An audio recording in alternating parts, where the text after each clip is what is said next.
نحمده ونصلي على رسوله الكريم. أما بعد، فأعوذ بالله من الشيطان الرجيم. بسم الله الرحمن الرحيم. إذ أخرجه الذين كفروا ثاني اثنين إذ هما في الغار إذ يقول لصاحبه لا تحزن إن الله معنا. سبحان ربك رب العزة عما يصفون وسلام على المرسلين والحمد لله رب العالمين. اللهم صل على محمد وعلى آل محمد.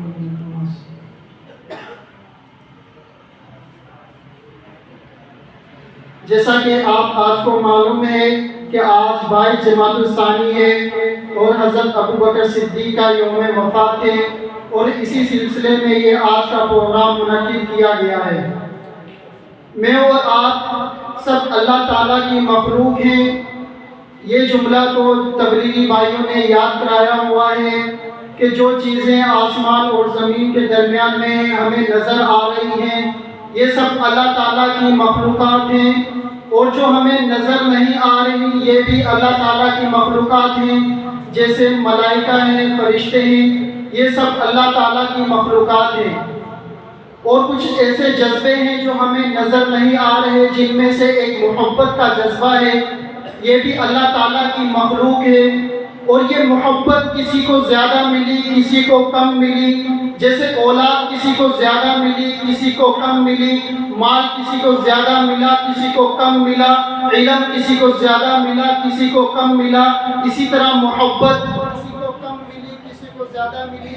اور یہ محبت ہر کسی کو جو ملی ہے اس کے آنے کے بعد ملی ہے. لیکن کائنات میں ایک ہستی ہے جس کو محبت ملی ہے ان کے آنے سے پہلے ملی ہے، اور وہ ہستی ہیں حضور اکرم صلی اللہ علیہ وسلم، جنہیں محبت ان کے آنے سے پہلے ملی ہے. حضرت ابوبکر صدیق رضی اللہ تعالی عنہ کپڑے کے تاجر تھے، کپڑے کی تجارت کرتے تھے. اسی تجارت کی وجہ سے ایک مرتبہ ملک یمن میں گئے کپڑا خریدنے، اور کپڑا خریدنے کے بعد سوچا کہ یہاں پر ایک عالم ہے، اس سے ملاقات کر لوں. جیسے کوئی چھوٹے شہر کا بڑے شہر میں جاتا ہے، کچھ اپنے کام کرنے کے بعد سوچا ہے فلاں کام بھی کر لوں، فلاں کام بھی کر لوں، فلاں سے ملاقات بھی کر لوں. ایسے ہی حضرت ابوبکر صدیق کپڑا خریدنے کے بعد سوچا یہاں پر ایک عالم بھی ہے، اس سے ملاقات کر لوں. جب اس عالم کے پاس ملاقات کرنے گئے تو حضرت ابوبکر صدیق فرماتے ہیں کہ میں نے دیکھا وہ بہت ضعیف تھے، آنکھوں کی بینائی نہیں تھی، کانوں کی سنوائی نہیں تھی. جب میں اس کے پاس گیا تو اس سے ملا، اس نے پوچھا تمہارا نام کیا ہے؟ میں نے کہا عبداللہ. تو اس نے پوچھا تمہارے والد کا نام کیا ہے؟ میں نے کہا ابو قحافہ عثمان بن عامر. اور پوچھا تم کہاں سے آئے ہو؟ میں نے کہا مکہ سے. تو اس عالم نے کہا کہ تم بنو تمیم قبیلے سے ہو؟ میں نے کہا ہاں میں بنو تمیم قبیلے سے ہوں. اور کہا کہ تمہاری ناف کے قریب تل کا نشان ہے؟ میں نے کہا ہاں میرے ناف کے قریب تل کا نشان ہے. اور اس نے کہا کہ تجھے ابو بکر تو نہیں کہتے؟ میں نے کہا ہاں مجھے ابو بکر کہتے ہیں. تو اس نے کہا آ اٹھ اور مجھے گلے مل. تو حضرت ابو بکر صدیق فرماتے ہیں کہ میں آیا تو آپ سے ملنے تھا، لیکن آپ مجھ سے ملنے کے لیے بےتاب ہوتے ہیں. تو اس عالم نے کہا کہ میری عمر سینکڑوں سال ہے، میں تورات کا عالم ہوں، میں انجیل کا عالم ہوں. میں نے اپنی پہلی کتابوں میں پڑھ رکھا ہے کہ جو آخری زمان نبی آئے گا وہ مکہ کی دھرتی پر آئے گا، اس کا نام محمد ہوگا، باپ کا نام عبداللہ ہوگا، والدہ کا نام آمنہ ہوگا، اور مکہ کی دھرتی پر ہوگا، قریشی خاندان سے ہوگا، ہاشمی نسب ہوگا. جو اس پر سب سے پہلے ایمان لے کر آئے گا اس کا نام ابوبکر صدیق ہوگا. ہر کسی کو محبت ملی ہے آنے کے بعد، لیکن میرے آقا کو محبت ملی ہے آنے سے پہلے. اور یہ محبت کیسی ہونی چاہیے؟ یہ محبت صحابہ نے ہمیں کر کے دکھلائی، صحابہ نے ہمیں کر کے دکھلائی. اور اس محبت کی اعلیٰ مثال حضرت ابوبکر صدیق ہیں. ہجرت کی رات ہے، حضور اکرم صلی اللہ علیہ وسلم حضرت علی کو اپنے بستر پر لٹا کر باہر تشریف لے جاتے ہیں. دشمن کھڑا ہوا ہے، ہاتھ میں مٹی اٹھاتے ہیں، سورہ یاسین کی تلاوت کر کر ان دشمنوں کی طرف پھینک دیتے ہیں۔ حضرت ابو بکر صدیق کے گھر پر جاتے ہیں، دستک دیتے ہیں، حضرت ابو بکر صدیق فوراً دروازہ کھول لیتے ہیں۔ میں اپنے تخیل میں کہنا چاہتا ہوں ابو بکر دشمنوں کی رات تھی، خطرناک رات تھی، خطرے والی رات تھی، پوچھ تو لیا ہوتا کہ دروازے پر کون ہے۔ ابو بکر فرماتے ہیں حضور دستک دے، اور ابو بکر نہ پہچانے یہ کیسے ہو سکتا ہے۔ حضرت ابو بکر صدیق حضور اکرم صلی اللہ علیہ وسلم غار ثور کی طرف چل پڑتے ہیں۔ غار ثور کی پہاڑی پر چڑھتے چڑھتے حضور اکرم صلی اللہ علیہ وسلم کے پاؤں مبارک زخمی ہو جاتے ہیں۔ حضرت ابو بکر صدیق رضی اللہ تعالی عنہ فرماتے ہیں یا رسول اللہ سواری پر سوار ہو جائیں۔ حضور اکرم صلی اللہ علیہ وسلم دیکھتے ہیں سواری تو کوئی نہیں۔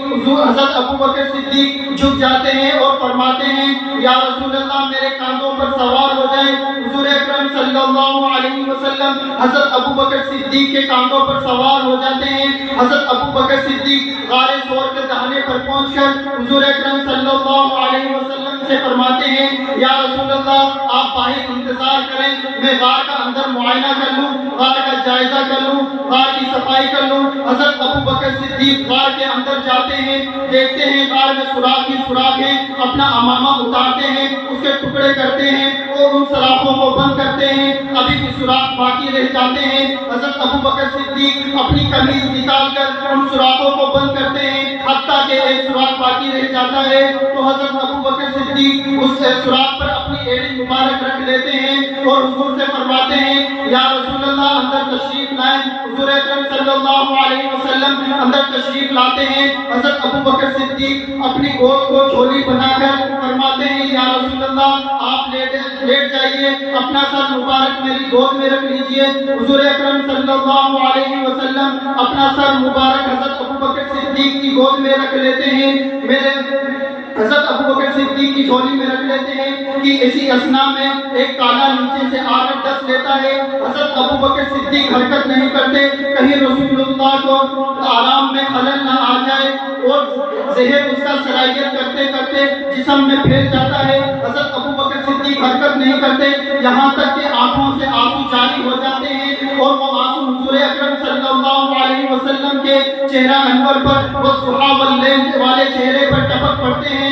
حضرت ابو بکر حضور اکرم صلی اللہ علیہ وسلم کی آنکھ مبارکہ کھل جاتی ہے اور فرماتے ہیں ابو بکر رو رہے ہو؟ ابو بکر فرماتے ہیں یا رسول اللہ رو نہیں رہا، سانپ نے ڈس لیا ہے، اس کی تکلیف ہو رہی ہے۔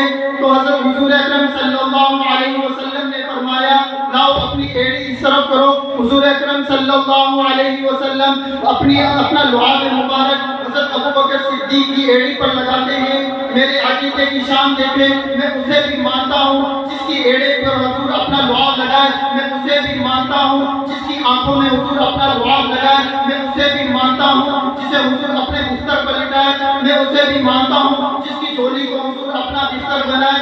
یہ شان حضرت ابو بکر صدیق رضی اللہ تعالی عنہ کی ہے کہ ایک مرتبہ گرمیوں کی رات تھی، اماں عائشہ رضی اللہ تعالی عنہ فرماتی ہیں کہ میں حضور اکرم صلی اللہ علیہ وسلم کے ساتھ لیٹی ہوئی تھی، اندھیری رات تھی، آسمان پر ستارے تھے، میں نے آسمان کی طرف نظر اٹھا کر دیکھا اور حضور سے پوچھا یا رسول اللہ کیا امت میں کوئی ایسا انسان ہے کہ جس کی نیکیاں آسمان کے ستاروں کے برابر ہوں؟ تو حضور اکرم صلی اللہ علیہ وسلم نے فرمایا ہاں عائشہ وہ عمر ہے کہ جس کی نیکیاں آسمان کے ستاروں کے برابر ہیں۔ یہ سننا تھا کہ اماں عائشہ رضی اللہ تعالی عنہ اداس ہو جاتی ہیں۔ حضور اکرم صلی اللہ علیہ وسلم پوچھتے ہیں عائشہ اداس کیوں ہو گئی ہو؟ تو اماں عائشہ فرماتی ہیں یا رسول اللہ مجھے لگا تھا کہ آسمان کے ستاروں کے برابر کی جو نیکیاں ہیں وہ میرے ابا کی ہوں گی، لیکن آپ نے تو عمر کا نام لیا ہے۔ تو حضور اکرم صلی اللہ علیہ وسلم فرماتے ہیں میں نے یہ کہا ہے کہ آسمان کے ستاروں کے جو نیکیاں ہیں جس کے برابر نیکیاں ہیں وہ عمر کی ہیں، لیکن تیرے ابا ابو بکر کی رات کی جو 3 راتیں ہیں ساری کائنات کی نیکیاں ان 3 راتوں کا مقابلہ نہیں کر سکتی۔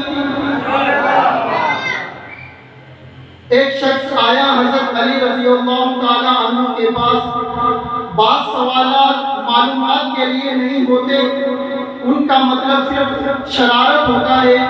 وہ آ کر حضرت علی سے سوال کرتا ہے اے علی بتلائیے امت میں سب سے زیادہ عالم کون ہے؟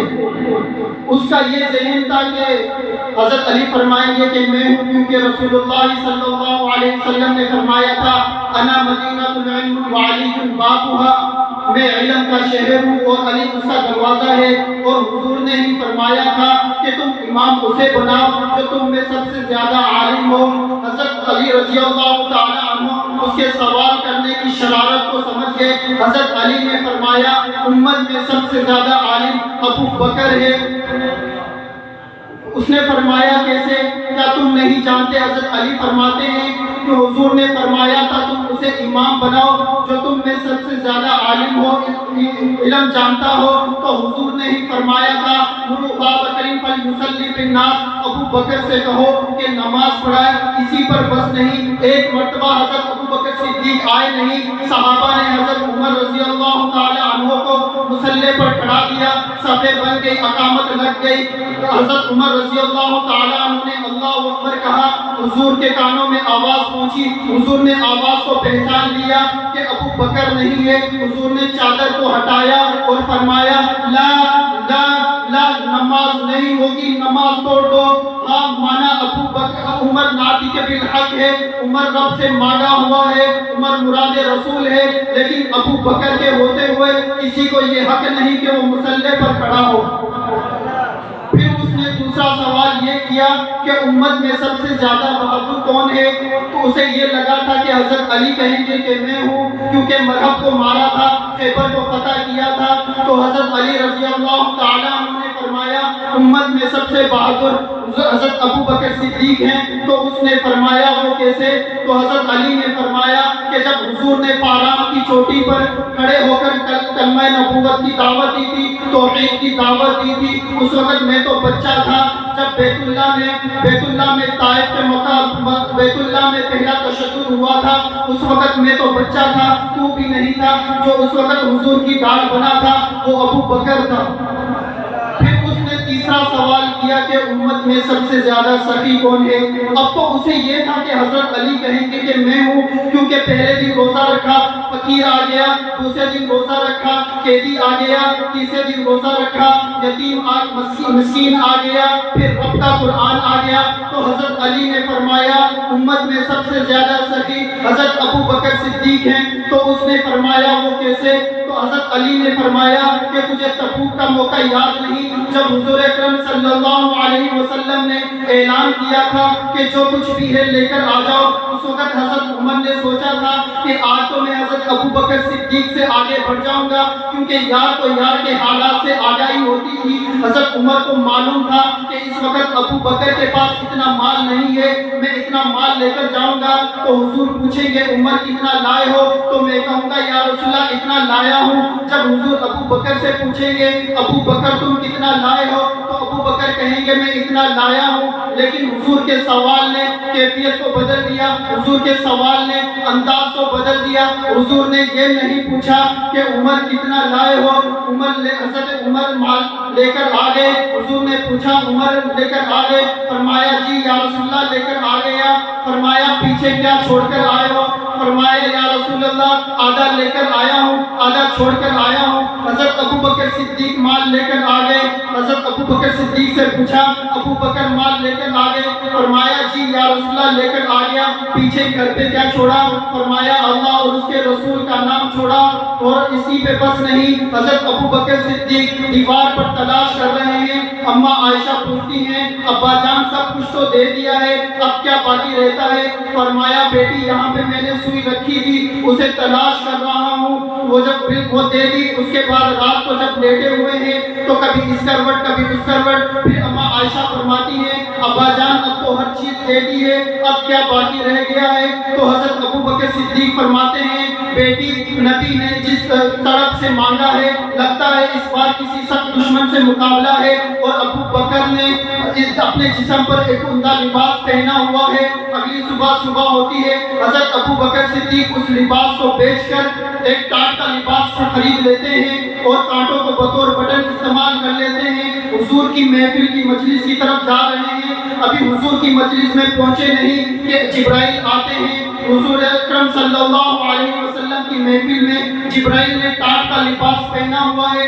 حضور دیکھتے ہیں اور پوچھتے ہیں جبرائیل خیر تو ہے، آج ٹاٹ کا لباس پہنا ہوا ہے. حضرت جبرائیل فرماتے ہیں یا رسول اللہ اپنا چہرہ مبارک آسمان کی طرف اٹھائیں. حضور آسمان کی طرف دیکھتے ہیں، اللہ تعالیٰ تمام پردے ہٹا دیتے ہیں. حضور اکرم صلی اللہ علیہ وسلم دیکھتے ہیں کہ ملائکہ کے آسمان کے تمام ملائکہ نے ٹاٹ کا لباس پہنا ہوا ہے. حضور اسی اثنا میں حضرت ابو بکر صدیق بھی مجلس میں پہنچ جاتے ہیں. حضور سمجھ جاتے ہیں جب حضرت ابو بکر صدیق حضور کی مجلس میں آتے ہیں، حضور فرماتے ہیں ابو بکر جبرائیل آیا ہے، ابو بکر جبرائیل آیا ہے، رب کا سلام لایا ہے. رب کا سلام آ جانا بھی بڑی شان اور عظمت تھی. اسی پر بس نہیں، ابو بکر جبرائیل آیا ہے، رب کا سلام لایا ہے، اور رب نے فرمایا ہے ابو بکر سے پوچھو میں رب ابو بکر سے راضی ہوں. کیا ابو بکر رب سے راضی ہے؟ ابو بکر کل مکہ کا رئیس تھا، مکہ کا تاجر تھا، ان کا لباس پہنتا تھا. آج ابو بکر کے جسم پر ایک ڈھنگ کا لباس نہیں. تو حضرت ابو بکر صدیق کی آہ نکل جاتی ہے. حضرت ابو بکر چیخ کر فرماتے ہیں یا رسول اللہ یہ تو ابو بکر کے کپڑوں کے ٹکڑے ہوئے ہیں، اگر ابو بکر کے جسم کے ٹکڑے بھی ہو جائیں تو ابو بکر اپنے رب سے راضی ہے. وما علینا الا البلاغ.